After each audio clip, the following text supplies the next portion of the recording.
प्रिय दिव्य आत्माओं, आपका हमारे YouTube चैनल में स्वागत है। स्वामी विवेकानंद जी की प्रचलित कुंडली धनु लग्न की है और उसमें सूर्य लग्न में ही विद्यमान है। वह कुंडली गलत है। पहले हम डिस्कस करेंगे कि क्यों प्रचलित कुंडली उनकी गलत है, फिर हम स्वामी विवेकानंद जी की वास्तविक कुंडली पर विस्तार से चर्चा करेंगे, जिसे देखने के बाद किसी ज्योतिषी को यह संदेह नहीं रह जाएगा। स्वामी विवेकानंद जी की जिस प्रचलित कुंडली का प्रत्येक ज्योतिषी ने अपने YouTube चैनल में या सोशल मीडिया में चर्चा किया हुआ है, उसको देखने के बाद यही लगता है कि यदि आप कोई भी कुंडली किसी ज्योतिषी को ले जाकर दे दें और कह दें यह विराट कोहली कुंडली है, तो वह उसी कुंडली में साबित कर देगा कि यह व्यक्ति विराट कोहली कैसे बन गया है। ऐसा देख कर के लगता है। प्रत्येक ज्योतिषी को कुंडली का विवेचन करने से पहले उस महापुरुष की कुंडली का लग्न और बर्थ टाइम रेक्टिफिकेशन करके चेक करना चाहिए कि वह उस पर फिट बैठ रही है कि नहीं। लगता है ज्योतिषियों ने सोचा कि राहु विदेश की यात्रा कराता है, इसलिए स्वामी विवेकानंद जी के कुंडली में 12वें घर में बैठना राहु का आवश्यक है। स्वामी विवेकानंद जैसे आध्यात्मिक स्तर को प्राप्त व्यक्ति के ऊपर कहीं से भी राहु द्वादश घर में फिट नहीं बैठ सकता है।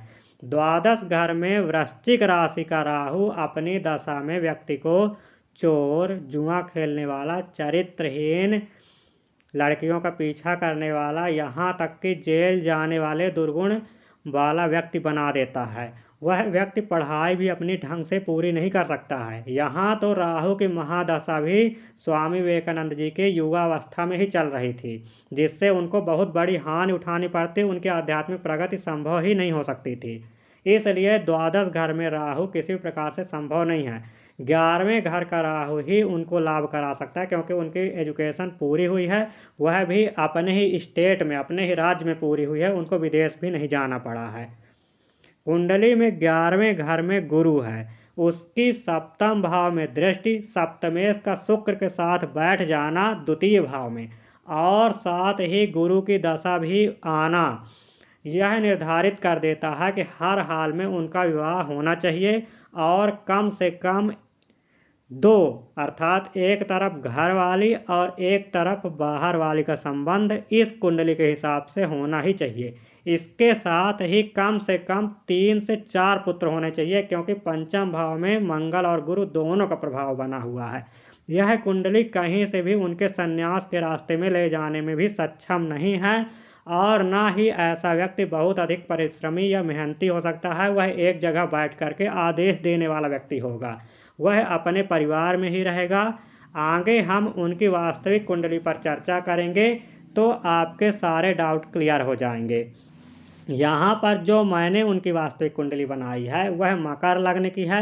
लग्न में ही लक्ष्मी नारायण योग है।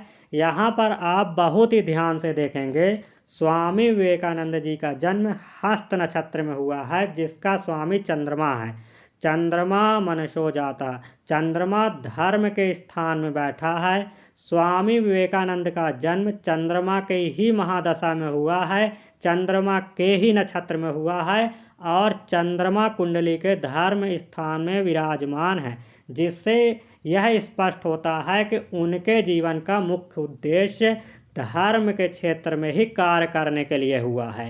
मकर लग्न है और लग्न का स्वामी शनि भी धर्म के ही भाव में बैठा है। अतः यहाँ भी यह स्पष्ट होता है कि उनका जन्म धर्म के क्षेत्र में ही कठिन परिश्रम, अथाह परिश्रम करने के लिए हुआ है। सभी 12 लग्नों में सबसे ज़्यादा हार्डवर्क या परिश्रम करने की क्षमता मकर लग्न में ही होती है। यहाँ तो शनि भी 9वें भाव में बैठा है। 9वें भाव का शनि वैसे भी हार्ड वर्कर बनाता है, बहुत तपस्वी बनाता है। ऐसा व्यक्ति किसी क्षेत्र में अपने पूरे शरीर को श्रम में झोंक देता है। वह महान तपस्वी और निरंतर प्रयत्न करने वाला होता है। सामान्यतः ज्योतिषीगण यह सोचते हैं कि यदि लग्न में बुध और शुक्र बैठ जाए तो वह अवश्य में विपरीत लिंग में चित्त लगाने वाला रंगीन मिजाजी एक्टर, रंगरसिया आदमी होता है, और ऐसा अधिकतर केसेज में सही होता है। परंतु स्वामी विवेकानंद जी की कुंडली जब आप ध्यान से देखेंगे तो स्वामी विवेकानंद जी की कुंडली में शुक्र पंचम भाव का स्वामी है, जबकि बुध धर्म भाव का स्वामी है। अर्थात बुध शुक्र का संबंध बुद्धि व धर्म का संबंध है। अतः उनकी बुद्धि धर्म में लगी हुई है, ना कि किसी पराई स्त्री में, किसी विपरीत लिंगी में। पंचम नवमेश का संबंध व लग्न में उनकी स्थिति उन्हें अनेक शास्त्रों का ज्ञाता बनाती है। वह अनेक शास्त्रों को जानने वाले, धर्म शास्त्रों पर अनेकों पुस्तकें लिखने वाले इसी योग की वजह से बने हैं। ऐसे ही अगर आप कुंडली का तृतीय भाव देखेंगे, कुंडली का तृतीय भाव लेखन का होता है, जिसका स्वामी देव गुरु बृहस्पति अर्थात ज्ञान का स्वामी देव गुरु बृहस्पति कर्म भाव में विद्यमान है। अतः उन्होंने धर्म, अध्यात्म, योग व ज्ञान पर ही अनेकों पुस्तकें लिखी हैं। कुंडली में अमात्य कारक ग्रह कर्म को बताता है। स्वामी विवेकानंद जी की कुंडली में अमात्य कारक ग्रह चंद्रमा है, जो धर्म के स्थान में, धर्म के क्षेत्र पर कार्य करने को ही बताता है। कुंडली में आत्मा कारक ग्रह आपकी आत्मा की स्थिति को बताता है तथा विश्व में कीर्ति दिलाने में सबसे ज़्यादा भूमिका आत्मा कारक ग्रह की ही होती है। यहाँ आत्मा कारक ग्रह इस कुंडली में सूर्य बनते हैं, जो कि द्वादश भाव में धर्म की राशि धनु में विद्यमान है। द्वादश भाव विदेश का है, धनु राशि धर्म की है, जबकि सूर्य कीर्ति व प्रतिष्ठा को देने वाले हैं। सूर्य जिसकी राशि में बैठे होते हैं, वह कर्म के क्षेत्र में देवगुरु बृहस्पति बैठे हुए हैं। इस योग ने ही स्वामी विवेकानंद को विदेश में अर्थात शिकागो के धर्म सम्मेलन में शामिल किया और धर्म पर दिए गए उनके भाषण ने, उनके व्याख्यान ने ही उन्हें विश्व में कीर्ति दिलाई। वैसे भी 12वें घर का सूर्य सदैव ही विदेश में कीर्ति पहले दिलाता है। यहाँ दूसरे भाव का स्वामी धर्म भाव पर बैठा है, अतः उन्होंने धर्म पर ही सबसे ज़्यादा बोला है। दूसरी बात, देवगुरु बृहस्पति की भी धर्म भाव के जो कारक ग्रह होते हैं, उनकी दृष्टि भी द्वितीय भाव पर बनी हुई है, अतः उन्होंने धर्म पर ही सबसे ज़्यादा बोला हुआ है। कुंडली में चतुर्थ भाव में मंगल है, जबकि लग्नेश व सप्तमेश एक साथ धर्म भाव पर बैठ गए हैं, अर्थात उनकी शादी अब धर्म से ही हो गई है। किसी दूसरी से स्त्री से विवाह करने का यहाँ पर प्रश्न नहीं उठता है। जैसे हमारे क्रांतिकारी भगत सिंह, चंद्रशेखर आज़ाद आदि हुए हैं, वो क्या कहते थे कि उनकी शादी आज़ादी से हो गई है, वैसे ही स्वामी विवेकानंद जी की कुंडली में ऐसे योग बने थे कि उनकी शादी धर्म से ही हो गई थी। वो धर्म के कार्य करने के लिए ही आए थे। अतः बुध शुक्र लग्न में बैठकर भी वो किसी भी विपरीत लिंग या विपरीत स्त्री के प्रति आकर्षित नहीं हुए और ना ही उनका चित्त वहाँ पर गया। वो धर्म के प्रति निष्ठावान बने रहे, क्योंकि उनकी कुंडली में योग ही ऐसे बने हुए थे। कुंडली में लग्नेश विष योग के प्रभाव में है, जबकि जो जीव कारक बृहस्पति है वह पाप कर्तरी दोष में है। अष्टम से अष्टम अर्थात तृतीय भाव का स्वामी पाप कर्तरी दोष में है, जिससे स्वामी विवेकानंद जी के शरीर को अनेकों व्याधियां, अनेकों बीमारियां मिल गईं तथा उनकी आयु कुंडली में स्वाभाविक रूप से कम हो गई। आत्मा कारक ग्रह सूर्य मोक्ष भाव में बैठा है, सूर्य अष्टमेश भी है, अतः उनकी आत्मा का परम लक्ष्य मोक्ष प्राप्त करना ही था।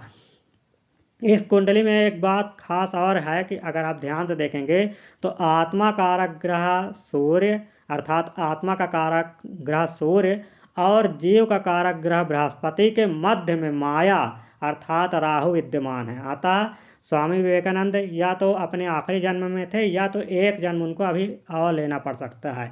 स्वामी विवेकानंद जी की कुंडली में अनेकों भाग्यवान, महाभाग्यवान योग हैं, जैसे कि पंचमेश नवमेश से बना हुआ लक्ष्मी नारायण योग लग्न में ही बहुत कीर्ति और प्रतिष्ठा को देने वाला है, धर्म के क्षेत्र में प्रतिष्ठा देता है।